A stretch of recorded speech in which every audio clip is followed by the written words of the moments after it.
Well, good afternoon, and it is truly an honor to be here and to have the opportunity to address the conference today. Unlike my friend, brother, and colleague at Centenary with his extensive tenure, I just completed my first year as president back in December. So I made it a year. And I say this jokingly because there are some significant headwinds in higher education, which President Holloman referenced, but we are enduring them at Dillard University, and I'm so sorry that the person who's controlling the slides doesn't have my script, but you can go on to the next slide. Just a little bit about Dillard is, I talked about this maybe a little bit last year, that I am actually the 9th president of Dillard University. I'm the first president who was originally from Louisiana, so that means a whole lot to me. And, as we think about the headwinds of higher education, it is important to think about what will make us future-proof. We know AI, we know that there is a reputational challenge with higher education, the ROI on a college degree, and it is important for us to think about this, particularly for smaller liberal arts institutions like Centenary and like Dillard University. And so this has been something that's been really important to me as over the course of the past year, and we're pleased to report that we are poised right now to have the largest freshman class for the fall since COVID. So we are just thrilled about that. Next slide, slide 2. Let me get to my script. For our purpose, just really quickly, Dillard represents the merger of two institutions that were founded back in 1869 to educate newly freed slaves. And those institutions, Straight University and New Orleans University, those institutions in their own right existed for 70 years before the current campus that you all know in Gentilly, our gleaming white and spacious green, occupied that space since 1935, and that campus is almost 90 years old.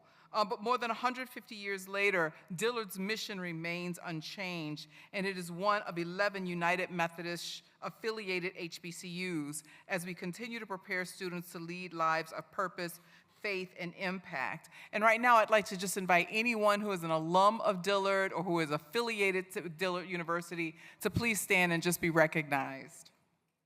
Anyway, I know we got a few. Thank you so much. And also, just to demonstrate that the momentum that is building, not just with a record freshman class that we're eagerly anticipating, but that there is considerable momentum building at Dillard, and that is represented clearly by the most transformational gift we received in our history, a $19 million gift from Mackenzie Scott. And we also received a $1.2 million gift from the Lilly Endowment that is helping us to launch a summer program, a faith formation program for youth aged 6 through 12 years old, known as our Blue Fire program. And we're so grateful for these commitments, along with the support that we receive from the United Methodist Church, and particularly the Black College Fund, that supports our mission, particularly when we are really struggling with enrollments. Another thing that we are celebrating this summer in just a few weeks, a new dean of chapel will be appointed, Reverend Angela Johnson. She is joining us from Atlanta, from Columbia Drive Church. She hosted our choir, and she was just phenomenal, and we are so excited. We know she is going to really rally and bring a new energy, passion, and vitality to our campus ministry, and we're so excited about that. And I wanted to just give one word of quick acknowledgement and thanks to our district superintendent, Reverend Carly Pigeon, who is also a member of our board of trustees, as she chaired the search to identify our new chaplain who's coming as of July 1st. So next year, she will probably be up here. Next, I want to just say a little bit about Lawless Chapel.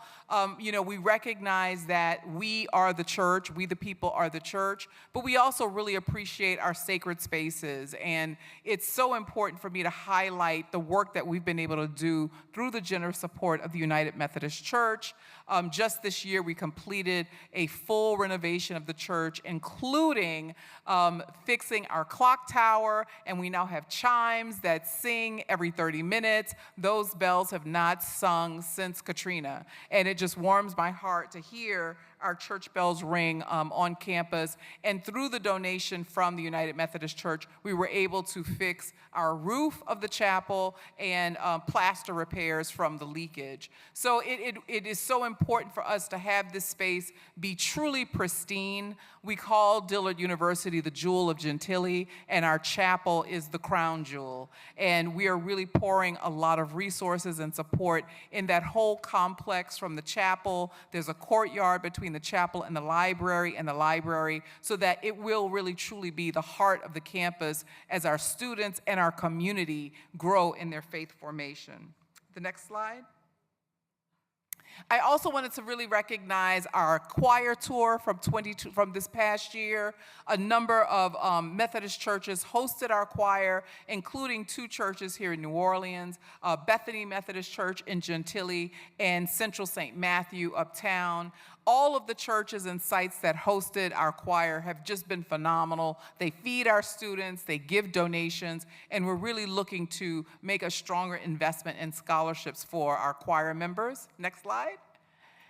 And then also on the heels of our choir tour, we had to celebrate our legendary living legend choir director, Dr. S. Carver Davenport, who has been serving as the choir director at Dillard for 50 years. He is the longest serving choir director in the country, and we named the Horseshoe, which is the circular drive in front of our chapel, after Dr. Davenport. And he is still fabulous and phenomenal and sounds amazing. And if you ever have a chance to hear the Dillard University Choir perform, you will not be sorry. Next slide. And then finally, we just want to talk a little bit about our Love on the Oaks campaign. This is something that we're going to be kicking off this year regarding that courtyard right next to the chapel, in between the chapel and the library. We still have a lot of spiritual ceremonies, weddings, funerals, and whatnot at the chapel. But the courtyard, the Love on the Oaks campaign, celebrates couples who met at Dillard. And there are a lot of them.